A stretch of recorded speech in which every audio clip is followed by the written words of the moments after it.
There is an entire genre of YouTube videos devoted to an experience which I am certain that everyone in this room has had. It entails an individual who, thinking they're alone, engages in some expressive behavior, wild singing, gyrating, dancing, some mild sexual activity, only to discover that, in fact, they are not alone, that there's a person watching and lurking, the discovery of which causes them to immediately cease what they're doing in horror.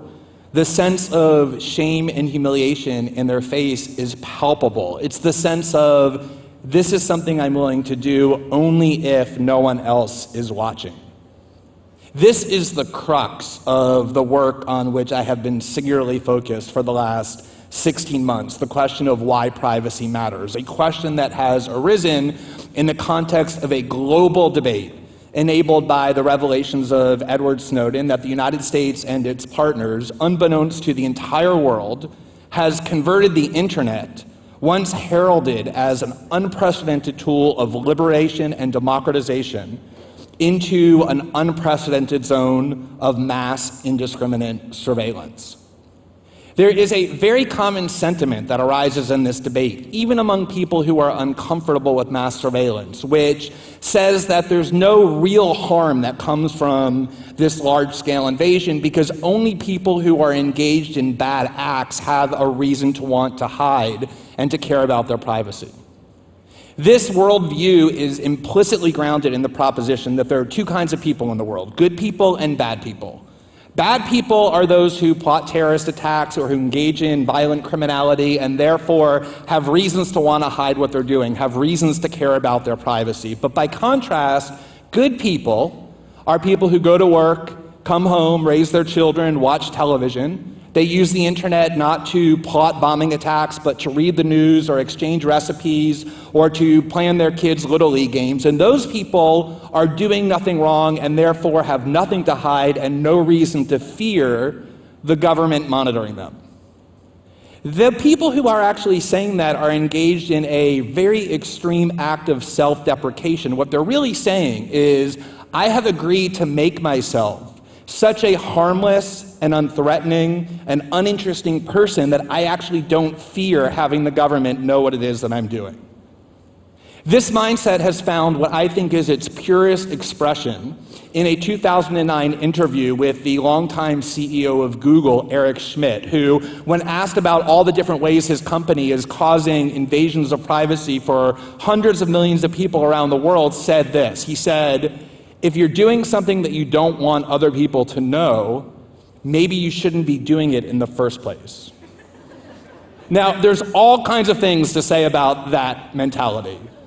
The first of which is that the people who say that privacy isn't really important, they don't actually believe it.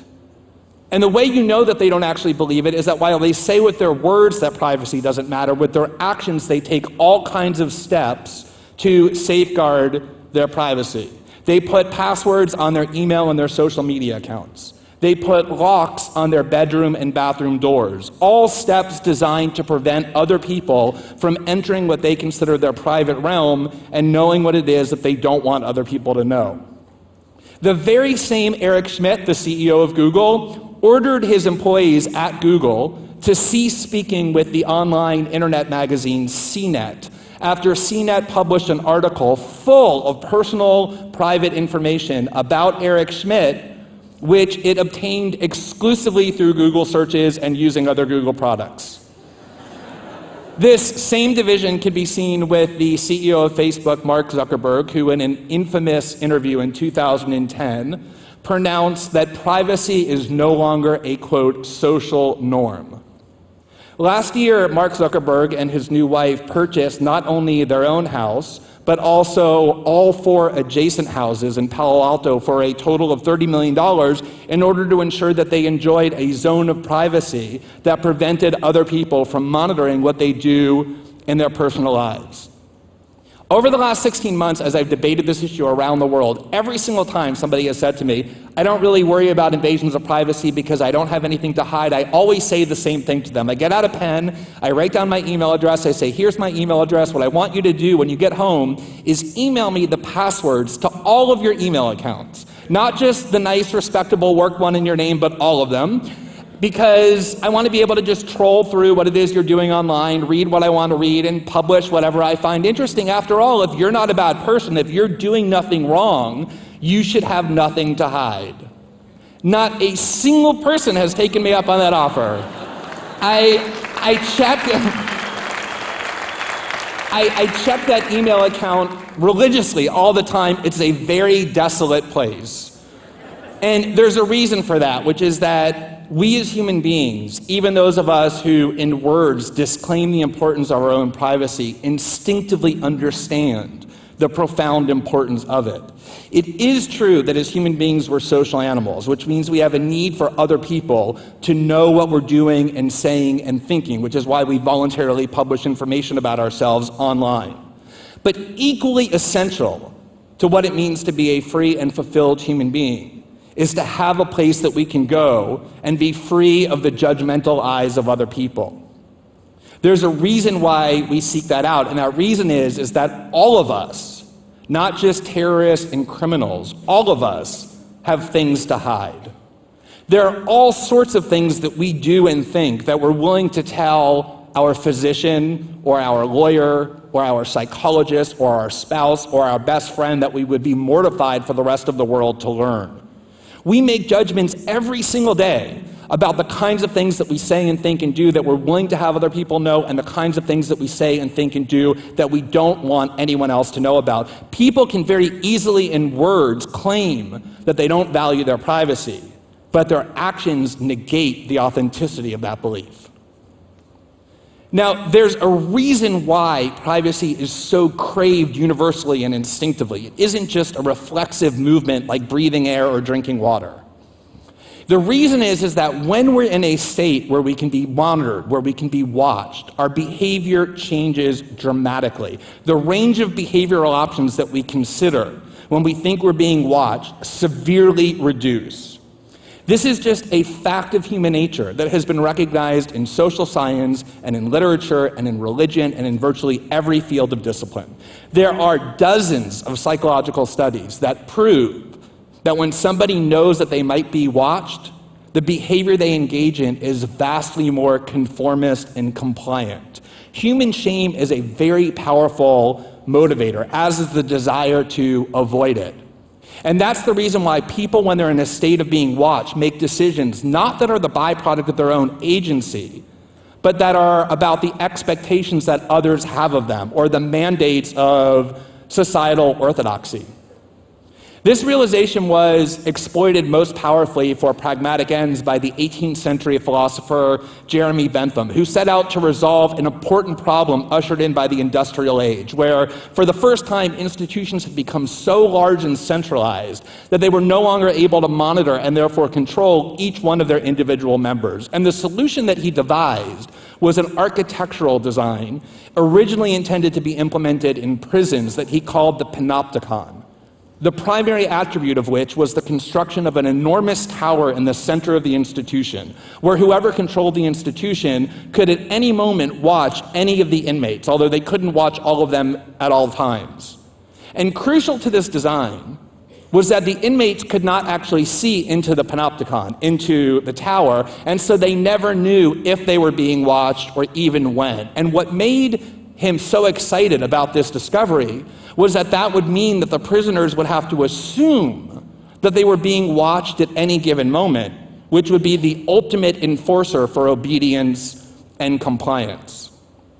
The 20th century French philosopher Michel Foucault realized that that model could be used not just for prisons, but for every institution that seeks to control human behavior: schools, hospitals, factories, workplaces. And what he said was that this mindset, this framework discovered by Bentham, was the key means of societal control for modern Western societies, which no longer need the overt weapons of tyranny, punishing or imprisoning or killing dissidents, or legally compelling loyalty to a particular party, because mass surveillance creates a prison in the mind that is a much more subtle, though much more effective means of fostering compliance with social norms or with social orthodoxy, much more effective than brute force could ever be.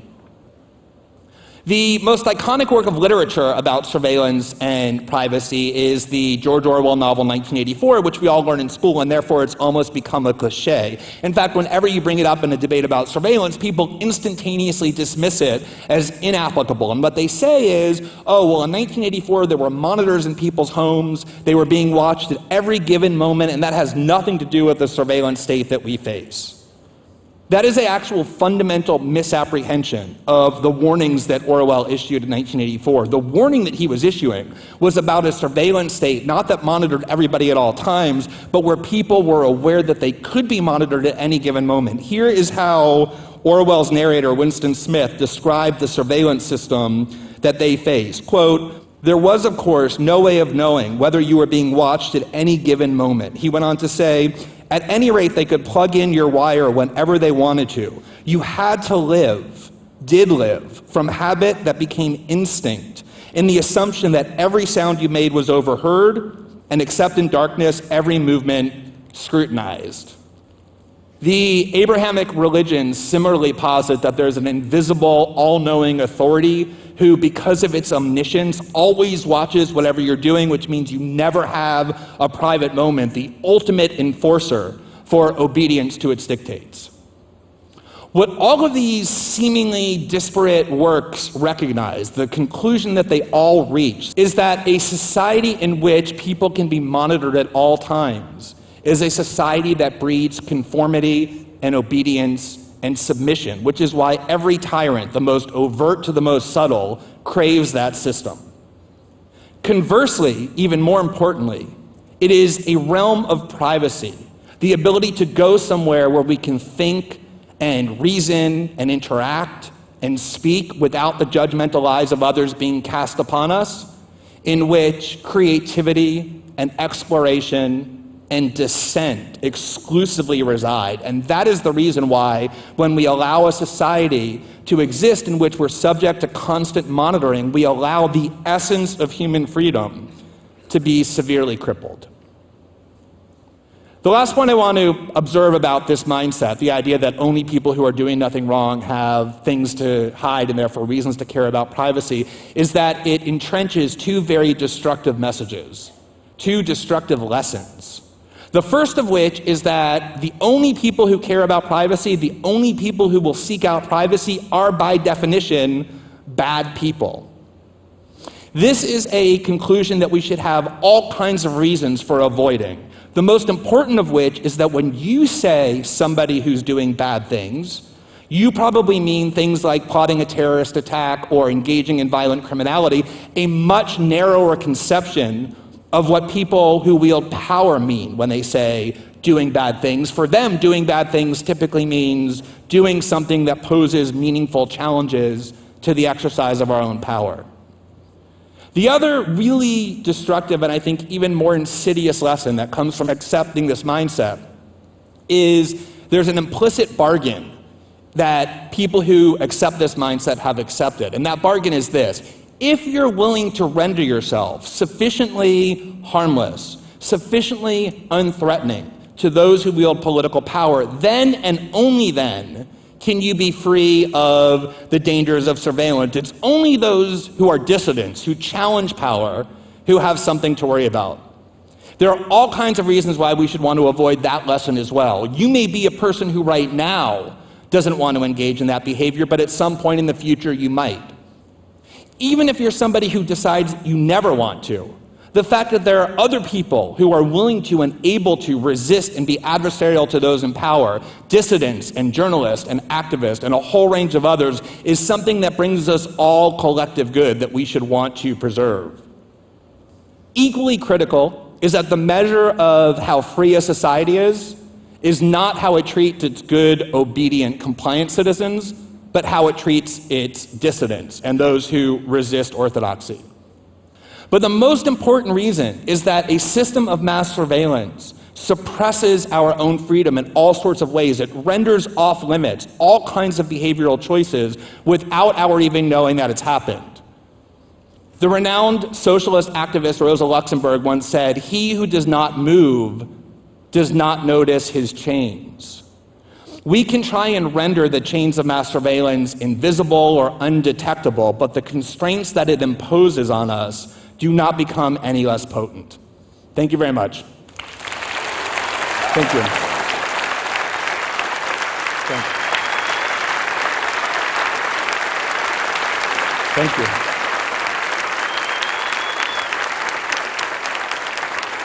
Thank you. Glenn, thank you. The case is rather convincing, I have to say, but I want to bring you back to the last 6 months and to Edward Snowden for a few questions, if you don't mind. And the first one is personal to you. We have all read about the arrest of your partner, David Miranda, in London and other difficulties, but I assume that in terms of personal engagement and risk, and the pressure on you is not that easy to take on the biggest surveillance organizations in the world. Tell us a little bit about that. You know, I think one of the things that happens is that people's courage in this regard gets contagious. And so, although I and the other journalists with whom I was working were certainly aware of the risk, the United States continues to be the most powerful country in the world and doesn't appreciate it when you disclose thousands of their secrets on the internet at will. Seeing somebody who's a 29-year-old ordinary person who grew up in very ordinary environment exercise the degree of principled courage that Edward Snowden risked, knowing that he was going to go to prison for the rest of his life or that his life would unravel, inspired me, it inspired other journalists, it inspired, I think, people around the world, including future whistleblowers, to realize that they can engage in that kind of behavior as well. I'm curious about your relationship with Ed Snowden, because you have spoken with him a lot and you certainly continue doing so, but in your book you never call him Edward, nor Ed, you say Snowden. How so? You know, I'm sure that's something for a team of psychologists to examine. I don't really know the reason. I think that, you know, one of the important objectives that he actually had, one of his, I think, most important tactics, was that he knew that one of the ways to distract attention from the substance of the revelations would be to try and personalize the focus on him. And for that reason, he stayed out of the media. He tried not to ever have his personal life subject to examination. And so I think calling him Snowden is a way of just identifying him as this important historical actor rather than trying to personalize him in a way that might distract attention from the substance. So his revelation, your analysis, the work of other journalists have really developed the debate. And many governments, for example, have reacted, including in Brazil, with projects and programs to reshape a little bit the design of the internet, etc. There are a lot of things going on in that sense. But I'm wondering, for you personally, what is the end game? At what point you will think, well, actually, we succeeded in moving the dial? Well, I mean, the end game for me as a journalist is very simple, which is to make sure that every single document that's newsworthy and that ought to be disclosed ends up being disclosed, and that secrets that should never have been kept in the first place end up uncovered. To me, that's the essence of journalism, and that's what I'm committed to doing. As somebody who finds mass surveillance odious for all the reasons I just talked about and a lot more, I mean, I look at this as work that will never end until governments around the world are no longer able to subject entire populations to monitoring and surveillance unless they convince some court or some entity that the person they've targeted has actually done something wrong. To me, that's the way that privacy can be rejuvenated. So Snowden is very, as we've seen of Ted, is very articulate in presenting and portraying himself as a defender of democratic values and democratic principles. But then many people really find it difficult to believe that those are his only motivations. They find it difficult to believe that there was no money involved, that he didn't sell some of those secrets even to China and to Russia, which are clearly not the best friends of the United States right now. And I'm sure many people in the room are wondering the same question. Do you consider it possible there is that part of Snowden we have not seen yet? No, I consider that absurd and idiotic. If you wanted to, and I know you're just playing devil's advocate, but you know, if you wanted to sell secrets to another country, which he could have done and become extremely rich doing so, the last thing you would do is take those secrets and give them to journalists and ask journalists to publish them because it makes those secrets worthless. People who want to enrich themselves do it secretly by selling secrets to the government. But I think there's one important point worth making, which is that accusation comes from people in the US government, from people in the media who are loyalists to these various governments. And I think a lot of times when people make accusations like that about other people, oh, he can't really be doing this for principled reasons, he must have some corrupt, nefarious reason, they're saying a lot more about themselves than they are the target of their accusations, because those people, the ones who make that accusation, they themselves never act for any reason other than corrupt reasons. So they assume that everybody else is plagued by the same disease of soullessness as they are. And so that's the assumption. Glenn, thank you very much. Thank you very much. Thank you. Thank Glenn you, Greenwald. everybody. Appreciate it.